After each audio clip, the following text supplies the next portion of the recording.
प्यारे देशवासियों नमस्कार। किसी भी देश की तरक्की वहाँ की सरकार की मानसिकता के ऊपर निर्भर करती है। सरकार की मानसिकता सही है, सकारात्मक है, पॉजिटिव है तो उस देश की तरक्की को कोई रोक नहीं सकता, क्योंकि जनता भी जो चलती है वो सरकार की मानसिकता के हिसाब से काम करती है। जब सरकार जिम्मेवार दिखाई देती है, रिलायबल दिखाई देती है तो जनता भी उनका भरपूर साथ देती है।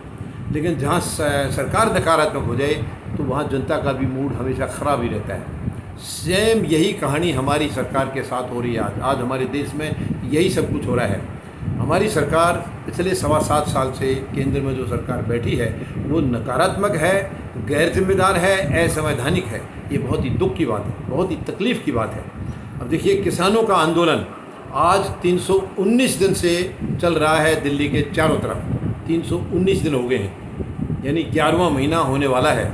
बहुत ही दुख की बात है और सरकार को ज़रा सा भी चिंता नहीं है, क्योंकि ये गैर जिम्मेदार सरकार है, असंवैधानिक सरकार है। ये जनता की चुनी हुई सरकार नहीं है, ये ईवीएम मशीन से चुनी गई है।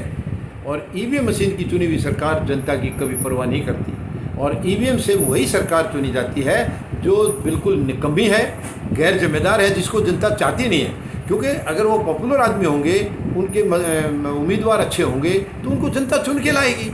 इनको मालूम था इनके उम्मीदवार एक से बढ़कर एक निकम्मे हैं, बहुत कम हैं इनमें जो सही हैं, जायज़ हैं, अच्छी मेंटलिटी के, अच्छी मानसिकता के लोग हैं।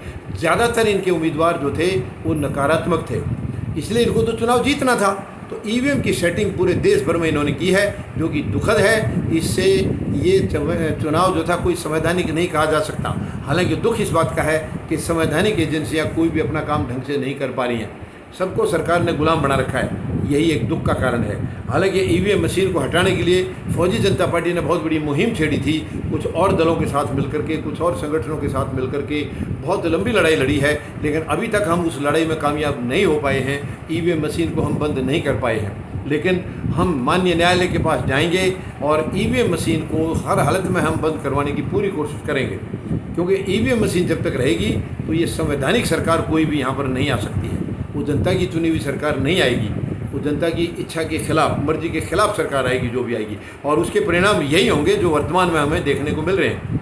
यानी जिस सरकार ने किसान को सड़क पर बिठा दिया है दुश्मन समझ करके और उन्हीं की बर्बादी के फरमान जारी किए थे काले कानून, उनको रद्द कराने के लिए किसान संघर्ष कर रहे हैं। तकरीबन 11 महीने से संघर्ष कर रहे हैं, 319 दिन से।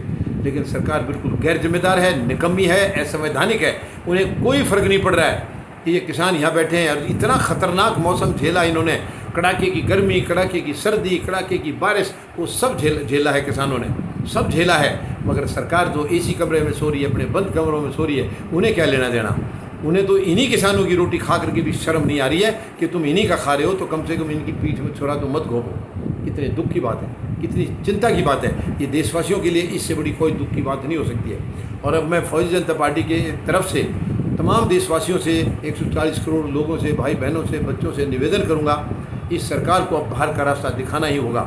इसके अलावा कोई और दूसरा तरीका नहीं है। और इस काम को सैनिकों के अलावा कोई और नहीं कर सकता है, क्योंकि वर्तमान में जो और राजनीतिक दल हैं वो समझौते के राजनीतिक दल हैं। उनके जितने विपक्ष में हैं वो जनता को बेवकूफ़ बना रहे हैं, वो सरकार के साथ हैं, इनडायरेक्टली वो सरकार के साथ हैं, सरकार का बाकायदा साथ दे रहे हैं। इसलिए इनके ऊपर कोई भरोसा नहीं किया जा सकता है। तो सैनिकों के नेतृत्व में फौजी जनता पार्टी का गठन हुआ है, और वो इसीलिए हुआ है कि हम शुद्ध और स्वच्छ राजनीति की स्थापना करेंगे और गरीब, मजदूर, जवान और किसान, इन लोगों को टिकट दिया जाएगा। इन लोगों को सच्चे जनप्रतिनिधि के तौर पर चुन के भेजा जाएगा, ताकि फिर वो हर एक वर्ग की बराबर उनकी रक्षा करेंगे, उनके हितों की रक्षा करेंगे। और इसी तरीके से भारत को विश्व शक्ति बनाया जा सकता है, भारत को महान बनाया जा सकता है। यही एक तरीका है जिससे कि हम हमारे महान शहीदों के सपनों के भारत का निर्माण कर सकेंगे। धन्यवाद। जय जवान, जय किसान, जय हिंद।